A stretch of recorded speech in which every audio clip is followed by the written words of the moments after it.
वेङ्कटेशं ननाथो ननाथः सदा वेङ्कटेशं स्मरामि स्मरामि। हरे वेङ्कटेश प्रसीद प्रसीद प्रियं वेङ्कटेश प्रयच्छ प्रयच्छ। अहं दूरतस्ते पदाम्भोजयुग्म प्रणामे जयागत्य सेवां करोमि। सकृत सेवया नित्य सेवा फलं त्वं प्रयच्छ प्रयच्छ प्रभो वेङ्कटेश। कारङ्कारवलौकिकाद्भुतमयं मायावशात् सङ्गनं हारं हारममिन जालविवः कुर्वन् जगत् क्रीडति। तं देवं निर्वग्रह स्फुरदविध्यानानुभावं भवं विश्वासैकभुवं शिवं प्रतिनमन् बहुभाषमन्ते स्वपि दोर्भिर्युक्तैः चतुर्भिस्फटिकमणिभैः वक्षमालां दधाना। हस्तेनैकेन पद्मं स्थितमपि च शुकं पुस्तकं चापरेण पाशं वीणां मुकुन्दः स्फटिकमणिनिभा भासमाना समाना। सामे वादे चतुर्थ्यं निवसतु वदने सर्वदा सुप्रसन्ना। गुरुर्ब्रह्मा गुरुर्विष्णुः गुरुर्देवो महेश्वरः गुरु साक्षात् परब्रह्म तस्मै श्री गुरवे नमः तस्मै श्री गुरवे नमः तस्मै श्री गुरवे नमः।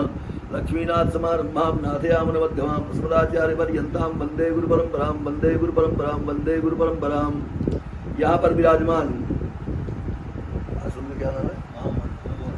श्री राधा किशोरी सेवाधाम श्री राधा किशोरी सेवाधाम के अधिष्ठाता महामंडलेश्वर अनंतानंद समलंकृत महामंडलेश्वर श्री इंद्रदेवानंद सरस्वती जी महाराज हमारे दक्षिण भाग में विराजमान ब्राह्मण महासभा के अखिल भारतीय अध्यक्ष श्री वशिष्ठ जी महाराज, अन्य जितने भी भक्तगण हैं, सबके समक्ष मैं अपना एक वक्तव्य देने जा रहा हूँ कि महामंडलेश्वर इंद्रदेवानंद सरस्वती जी महाराज जी के द्वारा 2-2.5 वर्ष पूर्व एक मंच पर विराजमान होकर के कथा करते समय एक वक्तव्य दिया गया था, जिसको मैंने आदि से अंत तक सुना है। उसमें वृंदावन के कुछ लोग जो बखेड़ा बना रहे हैं, मात्र बखेड़ा है, आदि से अंत तक सुना नहीं गया है, खाली उतने ही अंश को काट छांट करके लोगों को दिखाया जा रहा है महाराज जी की छवि को धूमिल करने के लिए।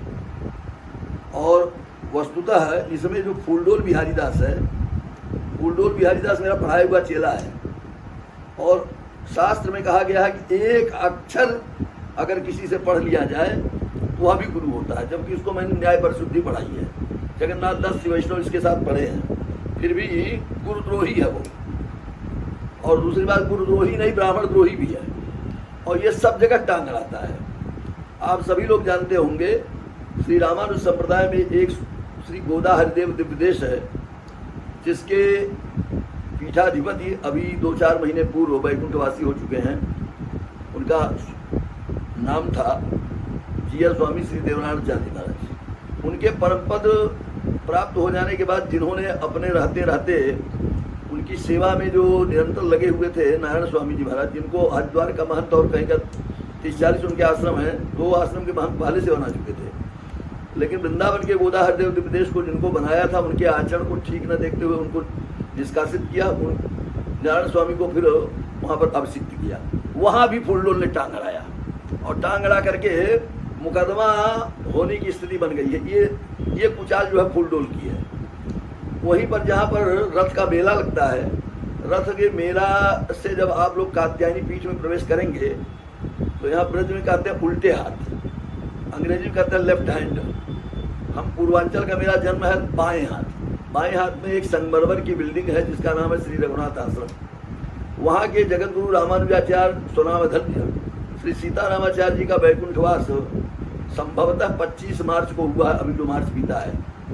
और बगल में फील्ड के सामने ही छोटा खटला है, वो भी रामानुज संप्रदाय का है। और जो रंगनाथ मंदिर की बगीची का बड़ा गेट है, उससे सीधे अगर चलेंगे तो बड़ा खटला है।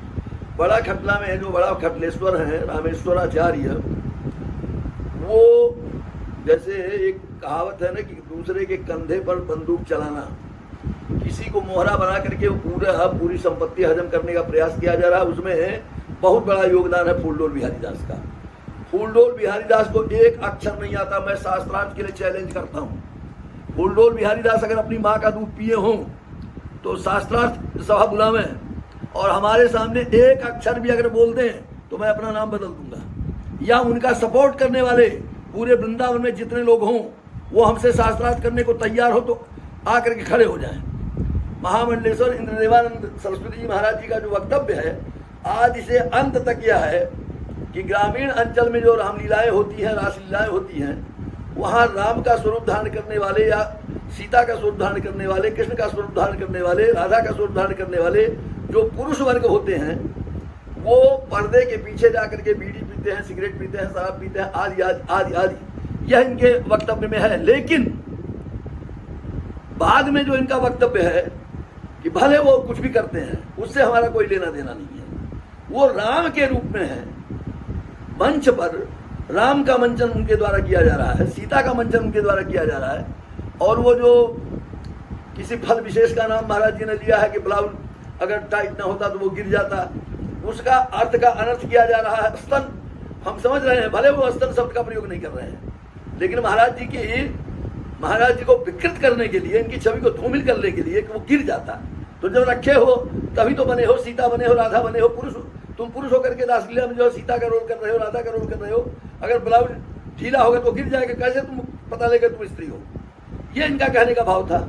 और इसका यह सब कहने के बावजूद भी महाराज जी का अंतिम तक, पहले मैंने वीडियो सुना है और अपने मोबाइल में मैंने सुरक्षित भी कर लिया है, और जिस किसी को मेरे वक्तव्य पर एतराज हो वह मेरे सामने आकर के पूरा वीडियो सुन ले। अंत में महाराज जी ने यही कहा है कि स्वरूप का सम्मान होता है, और राम के स्वरूप में जब तक वह व्यक्ति है, सीता के स्वरूप में जब तक वह व्यक्ति है, तब तक वह हमारे लिए सीता राम ही है। और गोस्वामी जी ने कहा भी है, सीए राम में सब जग जानी, करो प्रणाम जोर जुग पानी। जब स्वरूप ही सीए राम का है तो हमारे लिए वंदनीय है, और वहाँ जितनी पब्लिक है उनके लिए भी वंदनीय है, ऐसा अपने वक्तव्य में महाराज जी ने कहा है। लेकिन फिर भी ये फूल डोल है ना, फूल तो इसका पता नहीं क्यों नाम रख दिया है इसके गुरु, इसका तो डोल ही रखना दिया था, ये डोलता रहता है, चलने फिरने में असमर्थ है। अभी आचार्य कुटी में जो श्री कृष्ण दिव्य देश है, उसके अधिष्ठाता स्वामी राम प्रपन्नाचार्य हैं, गुरु पूर्णिमा महोत्सव संपन्न किया जा रहा था। वहां पहुंच गया टेंगते, अब पहुंच करके कुर्सी पर बैठ करके गुरु पूर्णिमा महोत्सव जब मनाया जा रहा है तो गुरु तत्व क्या है, पूर्णिमा क्या है, महोत्सव क्या है, क्यों मनाया जाता है, यह वक्तव्य दिया जाना चाहिए। तो वो जो है रघुनाथ आश्रम में जो विवाद चल रहा है, जिसके विवाद का जन्मदाता स्वयं है, ये वहां उठा दिया इस प्रकरण को, और वहां सभा विकृत हो चुकी थी। कारण यह है, यहाँ एक श्री रंगनाथ प्रेस है रंगनाथ मंदिर के अंदर, उसके संचालक और जो एक पत्रिका निकलती है, उसका नाम इस समय याद नहीं आ रहा है, उसके प्रधान संपादक हैं नरेश नारायणाचार्य जी। उन्होंने यह कहा भी, हाँ, अनंत संदेश के प्रधान संपादक हैं, मेरे बगल में बैठे हुए थे, कम से कम 1000 लोगों की सभा थी, आप भी शायद रहे हो, हम ध्यान नहीं दे पाए। तो मेरा मन तो आया कि बीच में मैं बोलूं, लेकिन शिष्टाचार यह है कि कोई भी व्यक्ति कहीं सभा में बोल रहा हो तो उसके बोलने के बीच में नहीं बोलना चाहिए। उसका फूलडोल बिहारी दास का बोलना अटपटा मुझे लग रहा था, लेकिन मैंने सोचा जब संचालक मुझे अवसर देंगे तो इसके प्रत्येक बातों का खंडन करूंगा। लेकिन मुझसे पहले ही नरेश नारायणाचार्य ने यह कहा, यह सभा का विषय नहीं है, तो उस पर क्या बोलता है, चुप, तू साधुओं के बीच में बोलता है। अब बताओ, एक अनंत संदेश का प्रधान संपादक, श्री रंगनाथ प्रेस का संचालक, हमारे श्री रामानुज संप्रदाय में जितना ज्ञान नरेश नारायण को है उतना शायद अन्यों को नहीं होगा, और उनको सीधे कहता चुप, साधुओं के बीच में बोलता। तब हमसे नहीं रहा गया, हमने कहा चुप, तू साधु है, साधु का क्या लक्षण बोल। और उसके बाद जो है मुझसे पढ़ा है तो हमसे कहता चुप। तो मैंने माइक उठा लिया था, लेकिन लोगों ने छीन लिया, फिर भी हम दौड़े, भले आज हम जेल में होते हथकड़ी में, सिर फाड़ देते उसका, अगर वो जो अनर्गल मतलब अपराध नहीं करता तो इसलिए अच्छा हुआ, भगवान जो करते हैं सो अच्छा करते हैं कि हम भी बच गए, नहीं तो हम अपने क्रोध पर काबू नहीं कर पाते। क्योंकि सनातन धर्म के विपरीत आचरण करने वाला, बोलने वाला, यहाँ महाराज जी हमको कुछ दे रहे हैं, ले रहे हैं, इनके पक्ष में हम नहीं बोल रहे हैं, वस्तुतः वास्तविकता का प्रतिपादन कर रहे हैं। और यह भी आपको बता दे रहा हूं कि ये परमार्थ ही करते आ रहे हैं। मैं अगर यहाँ कहूंगा तो लोग सोचेंगे कि ये इस तरह का हुआ इसीलिए ऐसा बोल रहे हैं। मैं सब जगह ऐसे बोलता हूँ, और इसलिए डंके की चोट पर कह रहा हूँ कि फूलडोल के यहाँ जो सभा बुलाई गई है और जिन लोगों ने वहाँ पर जो है ये सब प्रलाप किया है वो हमारे घर आए, पूरा भले वीडियो सुने।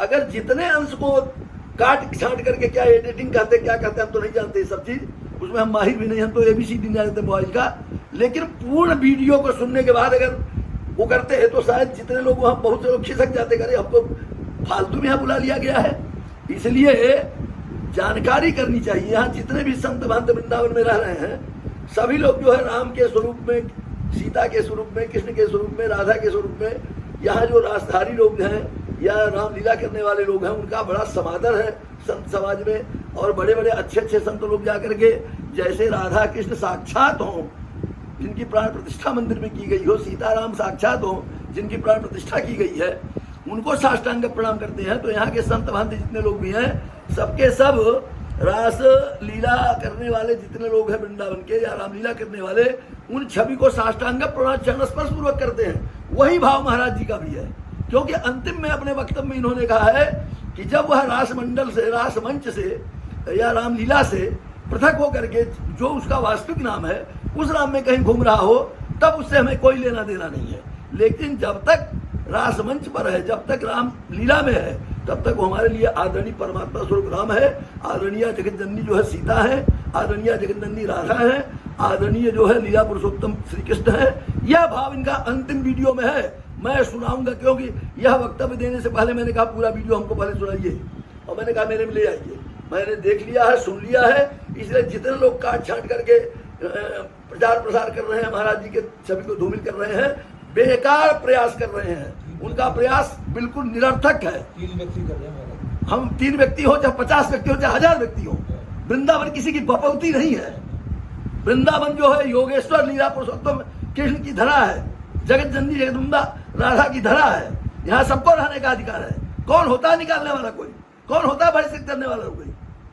और रही बात धर्म, धर्म का लक्षण बताओ, धर्म किसको कहते हैं? अधर्म किसको कहते हैं? शास्त्र किसको कहते हैं? शास्त्र में कहाँ कहाँ क्या लिखा हुआ है? ये जितने प्रोपगंडाबाज लोग हैं ये न शास्त्र जानते हैं, न शास्त्र में क्या क्या वर्णन किया गया वो नहीं जानते हैं, धर्म क्या है अधर्म क्या है ये नहीं जानते हैं। इन सबका सूत्रधार फूलडोल बिहारी दास है। ये फूलडोल बिहारी दास एक अक्षर नहीं जानता है, इसको बोलना तक नहीं आता है। जहां जिस सभा में जाता है टेढ़े मेढ़े घूमता हुआ जाता है। सभा का जो विषय है वो नहीं बोलेगा, कहीं जो है राष्ट्रीय आंदोलन पर बोलेगा, कहीं कुछ बोलेगा, भाला फलान ढकान। अरे तूने कौन जो है 30 मार खापला कर दिया? तुझे सनातन धर्म की रक्षा करने के लिए कहां जाकर के तूने क्या कर दिया? एक बार अमित शाह के विपरीत जो है बोल चुका है।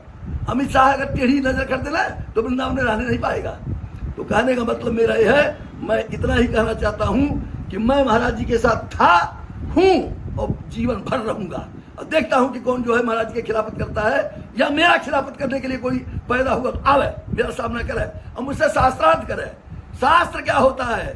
शास्त्र से अर्थ शास्त्रार्थ, व्युत्पत्ति पूर्वक हमसे शास्त्रार्थ करे।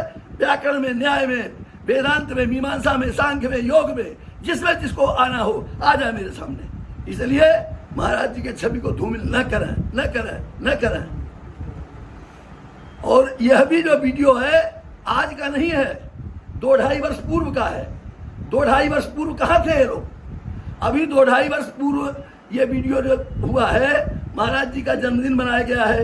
ये जितने लोग वहाँ विरोधी लोग फूलडोलवा के पास, फूलडोल स्वयं आया था, मैं उस मंच पर था, फूलडोल स्वयं आया था जन्मदिन में महाराज जी के। तब उसको नहीं याद आया कि 2.5 वर्ष पूर्व महाराज जी ऐसा बोले हैं? या वहाँ प्रोपेगेंडा करने वाले जितने लोग थे उनको याद नहीं आया? तो लिफाफा याद आ रहा था कि 2100 महाराज जी देंगे। तो इसलिए ये प्रोपेगेंडा करने वाले जितने लोग हैं न धर्म जानते हैं, न अधर्म जानते हैं, न शास्त्र जानते हैं, न व्युत्पत्ति जानते हैं, न व्याकरण जानते हैं, न न्याय जानते हैं, न वेदांत जानते हैं, न सांख्य जानते हैं, न योग जानते हैं, कुछ नहीं जानते हैं। दर्शन 2 प्रकार का होता है, आस्तिक और नास्तिक। आस्तिक दर्शन किसको कहते हैं? नास्तिक दर्शन किसको कहते हैं? आस्तिक दर्शन के कितने भेद हैं? नास्तिक दर्शन के कितने भेद हैं? इन सभी दर्शनों के प्रणेता कौन है? एक अक्षर नहीं जानते, अंगूठा छाप है इस मामले में। और फिर भी महाराज जी का बहिष्कार करना चाहते हैं। वृंदावन किसी के बाप की बपौती नहीं है। वृंदावन भगवान लीला पुरुषोत्तम योगेश्वर श्री कृष्ण की धरा है, राधा की धरा है। यहाँ पर सबको रहने का अधिकार है। इसलिए इस बवाल को यही समाप्त कर दें, तभी जो है कल्याण होगा। और महाराज जी के सामने आकर के अपने अपने अपराध को कबूल करें कि हम अपराध कर रहे हैं। बस इतना कह करके अपने वक्तव्य को विराम सकता हूं।